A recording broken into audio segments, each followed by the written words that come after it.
Hello everybody, this is Toys R Us, and for this figure showcase we're going to be having a look at the 1989 classic Pretender Grimlock. He, along with three other Generation 1 favourites, which were Jazz, Bumblebee and Starscream, were simplified and modified into smaller robots and able to fit inside Pretender shells, and they were released under the classic Pretenders line. What we're going to do with this video, we're going to have a quick look at the figures, what to be aware of if you want them yourself, and we're going to have a quick look at the packaging as well. So as I've just said, here he is, classic Pretender Grimlock, 1989, so a year after all the other Pretenders were released. Here's the small robot, and if you're looking for one yourself, be aware that his chest is gold plastic, so that's something to be aware of. They do have a tendency to break quite easily.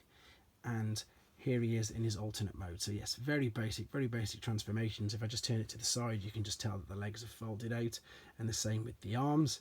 But as I say, if you're after one yourself, you do need his tail accessory to display him in his alternate mode.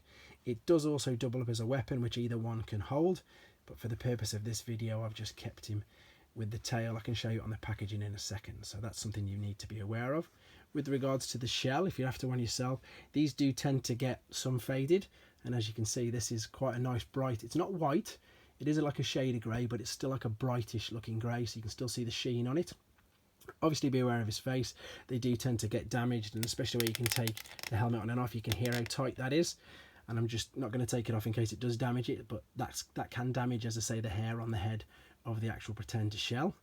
He's also got a gun, which also looks a little bit like a sword, which would probably explain why his shell looks like he's a bit of an old school knight. So he looks like he's got his knight's helmet on and it's a knight's sword, and that's, as I say, the accessories. So you've got his gun there, and his tail and his helmet. You need to be aware of that.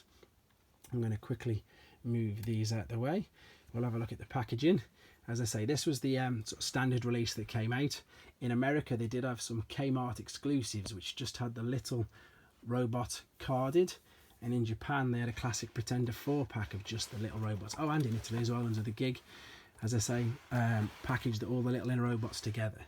And that's why you've got this battle scene on the back. It's not relevant to Super God Master Force or to the other lines and stories they were running at the time. You've literally just got, there's your Grimlock, Jazz, Bumblebee and Starscream. And as they were released, as I say, as the classic Pretenders, you'll see them in gold boxes as well. So that's how you can differentiate them from the other Pretenders. There he is with his tail as a weapon in his hand, which I mentioned earlier. So, very basic figure, but again, Grimlock's popularity has always been huge, so he's nice to add to the rest of the collection. And of course, if you do collect Generation 1, unfortunately, then he was downgraded, shall we say, into this Pretender version. But it isn't too bad, he does display well, and he is still Grimlock. Thanks for looking, hope it brought back some nice memories. Take care, and subscribe for more.